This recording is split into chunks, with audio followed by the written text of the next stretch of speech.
Te comparto un dato. Se estima que al día de hoy el 16% de la superficie de la Tierra nunca ha sido visitada por nadie. Territorios que jamás han sido apreciados por el hombre. Como mi abuelo vivía en un pueblo colindante con un bosque, le daba miedo la idea de no saber qué había allá en la verde espesura.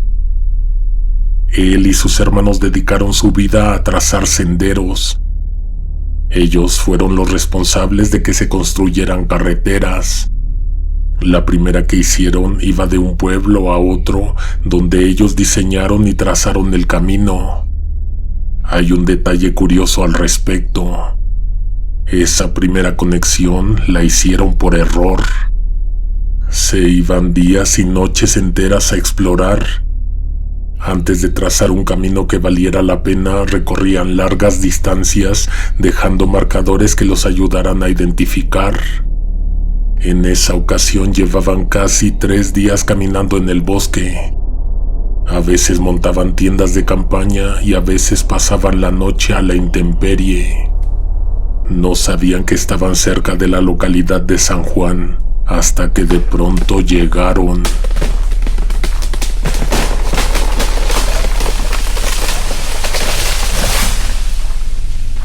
Explorando un bosque en el que nunca nadie había puesto un pie, se toparon con fenómenos inexplicables, estructuras ocultas entre la maleza y seres que desafiaban a Dios mismo.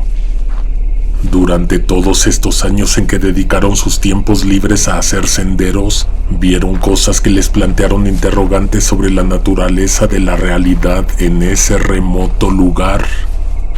Esto que te voy a contar comprueba que hay lugares que deberían existir para siempre, lejos de la vida humana. Todo esto lo vio mi abuelo. 1. La primera vez que vieron algo en el bosque fue también la primera vez que llevaron las tiendas e hicieron campamento porque regresarían hasta terminar. Amarraban un lazo de un árbol a otro. Encima le ponían una lona que clavaban de 4 puntos y con estacas a la tierra. Aunque fue la primera vez que se quedaron, iban bien preparados pues ya lo tenían planeado. Ahí donde decidieron parar, había un claro, un parche plano sin árboles, el lugar ideal para tenderse a descansar. Les agarró la noche explorando. Decía don Vicente, mi abuelo, que no estaban muy cansados pues a cada rato hacían escalas. Llevaban antorchas para alumbrar, pero preferían dormirse temprano para levantarse con el primer rayo del sol. Colgaron las tiendas, montaron una fogata, cocinaron sus alimentos, estuvieron platicando un rato. Antes de las 9 de la noche se fueron a dormir. Justo a la hora más oscura, algo los despertó. Era un ruido que no pudieron identificar al instante. Con un gran esfuerzo podrías convencerte de que es un ave, aunque la duda quedaría presente. Se trataba de un rechinido, pero ellos no lo reconocían. Lo que podría estarlo provocando no tenía nada que hacer en esa parte del bosque. Un columpio meciéndose entre 3 y 4 de la mañana. Pero eso no era todo ni lo peor. Cuando mi abuelo y sus hermanos montaron las tiendas, no vieron nada en el claro. Nada que pudiese estar haciendo ese ruido. Fernando salió. Él tenía cerca las antorchas, así que encendió una. La luz del fuego de una antorcha suele ir del blanco al amarillo. Esa vez extrañamente se encendió en color rojo. Todo lo que veían estaba tintado de rojo y las sombras temblaban en sincronía con la llama. Había un columpio donde antes no lo habían podido ver. En el columpio iba y venía un niño. Subía y bajaba como si unas manos invisibles lo estuvieran empujando. Algo asustaba a mi abuelo, sin embargo no era lo mismo que estaban pensando sus hermanos. Estaban en propiedad privada y don Vicente decía que allá la gente no se anda con juegos. El que se mete al terreno del otro muere. Sus hermanos estaban pensando en lo más sencillo, que eso no era un niño. ¿Cómo crees que va a ser lógico encontrar a un niño jugando en los columpios a esa hora y en completa oscuridad? Se acercó Vicente. Los otros empezaron a quitar las tiendas, querían irse de ahí cuanto antes. Cuando mi abuelo recorrió los 20 metros que separaban las tiendas de aquel juego de metal, vio que el niño en el columpio empezó a detenerse poco a poco. Tenían razón sus hermanos, no era un niño. Era un montón de ramas trenzadas, dobladas y amarradas de tal manera que formaban una figura humana, la figura de un niño de unos 10 años aproximadamente. El columpio se detuvo y el muñeco de rama se echó a correr. No que no, mi abuelo se fue de espaldas. Lo que se oía era el aullido de los coyotes. ¿Qué era eso? ¿Dónde vivía o de dónde había salido? Se acercó Fernando y tomó la antorcha. Caminó hacia donde se fue el niño por si veía un templo, un agujero, una cueva, algo relevante, algún escondite. Allá a lo lejos se veía un cuarto. No necesariamente significaba que estuvieran en propiedad privada. Se sabe de gente que construye en lugares remotos a pesar de que la tierra no les pertenece. A veces así es como se hacen de ella. Los 3 hermanos se acercaron y vieron que el cuarto era parte de una construcción más grande. Una casa rojiza con el color deteriorado por el tiempo y por la luz del sol. Rodearon la casa. Tratando de mirar por las ventanas notaron varias cosas, que todas las cortinas estaban cerradas, pero que la tela con la que estaban hechas era tan delgada que se podía ver del otro lado.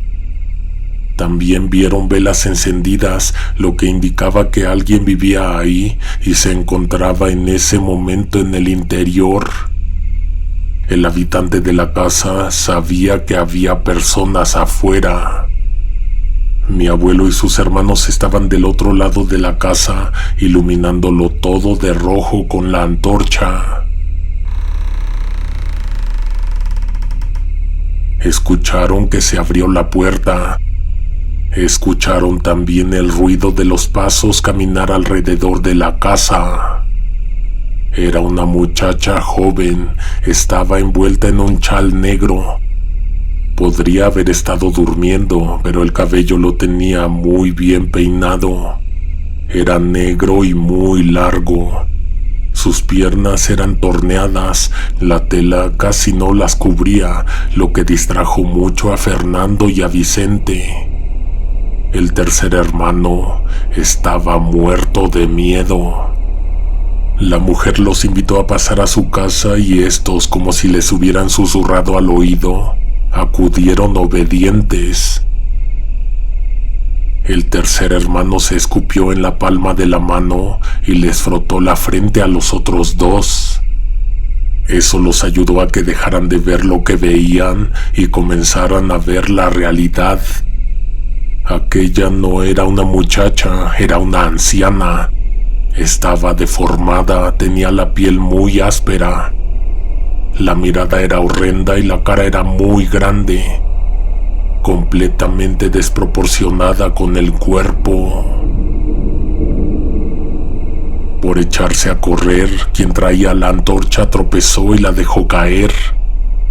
Tras de ellos se alzaron horribles llamas. La casa entera, la mujer, los columpios, el muñeco de varas, todo ardía dentro de rojizas llamaradas. No era prudente echarse a correr sin dirección ni sentido. Podrían perderse en el bosque. Desde una distancia segura vieron que, como si se tratara de un interruptor que enciende y apaga luces, el fuego en la casa de la bruja se extinguió de un momento a otro. El resto de la madrugada se la pasaron temblando de frío y de miedo. Cuando amaneció, localizaron pronto el sendero. Con luz de día fueron a recoger sus cosas y luego a buscar la casa. No tuvieron que alejarse mucho para hallarla, sin embargo, de noche lucía completamente distinta. Ahora era una construcción en obra negra, sin vidrios en las ventanas y sin puertas. El columpio en el patio era solo un tubo oxidado. En los meses siguientes terminaron de trazar el sendero. Este eventualmente se convirtió en un camino por donde pasaba gente y pasaban caballos. La construcción de ese camino se hizo de día y la idea de que había un tramo en donde sucedían cosas extrañas permanece hasta el día de hoy. Ahora es una carretera de 2 carriles, uno de ida y uno de vuelta. Aunque la casa fue demolida y de su construcción ya no queda mucho, ese lugar, decía mi abuelo, está y estará eternamente maldito.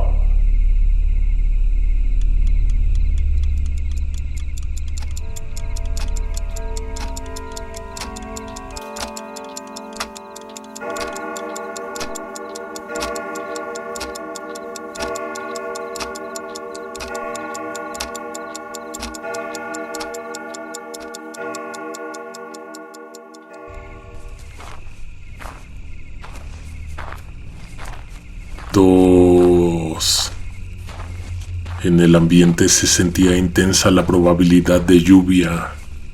Era peligroso estar ahí hasta tarde, principalmente por los aguaceros.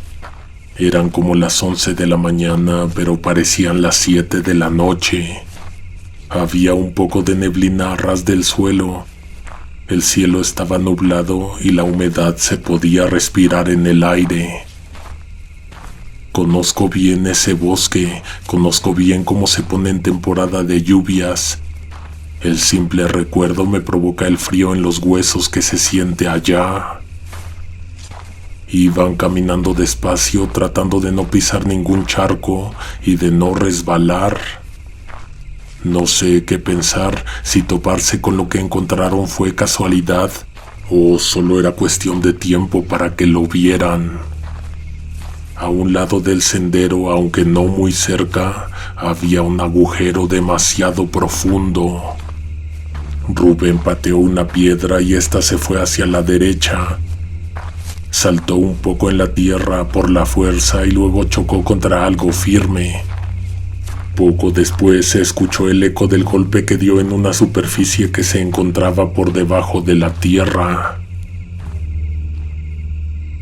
Los 3 lo oyeron, los 3 se detuvieron, los 3 caminaron en la misma dirección en la que voló la piedra, los 3 fueron a ver en dónde había caído. Era un pozo, una abertura enorme en la tierra. Lo curioso fue que no era natural, había sido construido con ladrillos grandes. Gracias al cielo nublado se veía muy poco de lo que había al fondo. Contrario a lo que cualquiera pensaría o esperaría, no estaba lleno ni de lodo, ni de tierra, ni de hojas secas. Parecía un lugar que alguien había limpiado recientemente. Mi abuelo no sabía lo que era o no conocía un observatorio, pero eso me describió. De la superficie al fondo bajaban 2 serpientes de piedra. El pozo tenía 2 escalinatas en forma de serpientes que bajaban abrazadas de la pared del pozo. Aquel lugar no solo estaba muy bien construido, estaba muy bien diseñado, lo cual levantaba demasiadas sospechas. Bajaron con cuidado agarrándose bien del barandal, ya que dichos escalones no eran muy anchos y del otro lado no había protección contra el vacío. Cuando llegaron al frío fondo se encontraron con dos aparatos y una puerta. La puerta igualmente era de piedra, debía pesar mucho. Intentaron abrirla pero estaba casi sellada. Uno de los artefactos que había en el fondo era un espejo montado en una estructura de madera que le permitía girar, voltearse e inclinarse. Mi abuelo empezó a manipularlo hasta que provocó algo en el pozo que ninguno de ellos esperaba. El observatorio se iluminó. Se iluminó con un juego de reflejos, rayos de luz, espejos y pantallas. No al 100%, claro, porque te recuerdo que el día estaba demasiado nublado, pero la luz que proporcionó el aparato fue suficiente para poder examinar la otra cosa que había ahí. El segundo artefacto estaba sobre una especie de pedestal. Era un grueso rodillo de piedra con una manivela. Girarlo era difícil, pero no imposible. Se necesitaba toda la fuerza de 2 personas para hacerlo girar, para que se moviera unos centímetros. Si el marco y los espejos iluminan el pozo, algo interesante ha de hacer el rodillo de piedra, pensaron. De menos iban a ver qué pasaba si le daban media vuelta o una vuelta. Lo que debía suceder ya estaba sucediendo, solo que no se dieron cuenta inmediatamente. Lo notaron cuando el tercer hermano inyectó fuerza. 2 jalaban y uno empujaba la manivela. El rodillo de piedra empezó a girar un poco más rápido, lo que ocasionó que en menos de 1 minuto se hiciera oscuridad total. Oscuridad no solamente en el pozo, sino en el cielo. Se hizo de noche en un instante. ¿Tendría que ver con ese aparato de piedra? Eso parecía. Los que jalaban la palanca se pusieron a empujar y viceversa.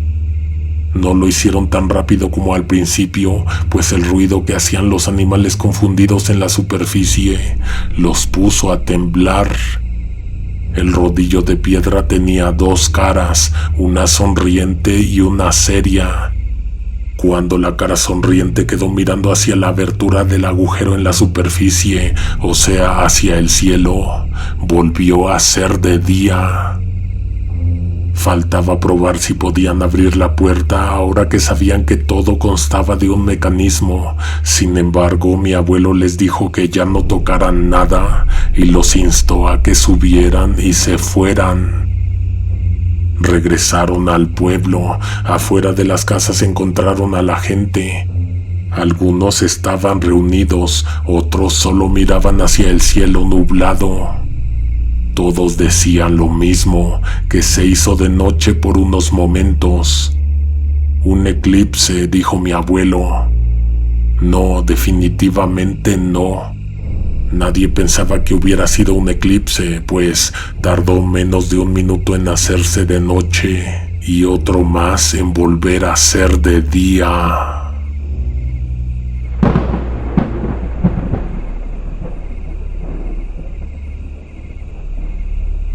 Tres. Tengo más historias, pero creo que hoy solo alcanzo a escribir esta. Le sucedió a mi abuelo sin sus hermanos. Él se aventuró a salir solo. Meses atrás, los 3 estuvieron en un lugar con una vista privilegiada, un mirador natural. Los 3 dijeron al mismo tiempo que se iban a construir una cabaña ahí. Mi abuelo fue el que lo hizo realidad. No fue muy fácil, ya después te contaré esa historia. Pero déjame decirte que una tarde regresaba de llevar material cuando a su izquierda vio algo que le llamó la atención. Era una viga de madera que debió habérsele caído otro día que las llevó. Lo extraño era que se encontraba recargada en el tronco de un árbol, tal y como si alguien la hubiera recogido y puesto en esa posición. Mi abuelo no estaba muy lejos del mirador. Caminó hacia donde estaba la viga, pero antes de llegar a ella pisó una superficie que se sentía muy distinta. Era como una rejilla de metal. Al contemplarla se dio cuenta de que estaba en algo que parecía una trampa. Ahí las hojas y la tierra habían sido colocadas para ocultar algo bajo la rejilla. Don Vicente la levantó. Efectivamente había algo escondido ante sus pies. Una caja de madera larga, una especie de ataúd. Algo que descrito como lo hacía mi abuelo, sonaba más como un sarcófago. ¿Qué no deberías hacer si te encuentras un sarcófago enterrado, escondido en medio del bosque, en una parte profunda del bosque? Simplemente no lo abras, y menos si está asegurado con un candado. Según yo, no había de otra. Ahí tenía que haber un cuerpo. El estado de su descomposición era lo que sería una sorpresa, pues mi abuelo pensó de primeras que ahí había o dinero, o joyas, o metales preciosos, un cofre del tesoro en forma de un féretro. Regresó a la cabaña por su herramienta y trajo una pala y un marro. Utilizó la pala 2 veces y luego el marro. El candado cedió rápido. Fue entonces que mi abuelo sintió que algo se movía adentro. Se sacudía. Yo me hubiera detenido en ese punto. Yo hubiera puesto de nuevo la rejilla y a correr. Lo que don Vicente hizo fue abrir la tapa. Un par de segundos pudo apreciar lo que había adentro. Casi inmediatamente el cuerpo de un hombre adulto, envuelto en una tela blanca, se prendió en llamas.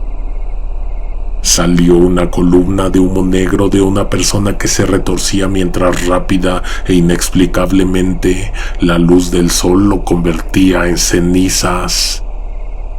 Don Vicente se quedó mirando la pila de polvo que el viento tardó nada en esparcir por los aires. Mi abuelo no creía en vampiros y a pesar de lo que vio, siguió sin creer en ellos. De hecho, dice que usó la madera del ataúd en la cabaña que construyó.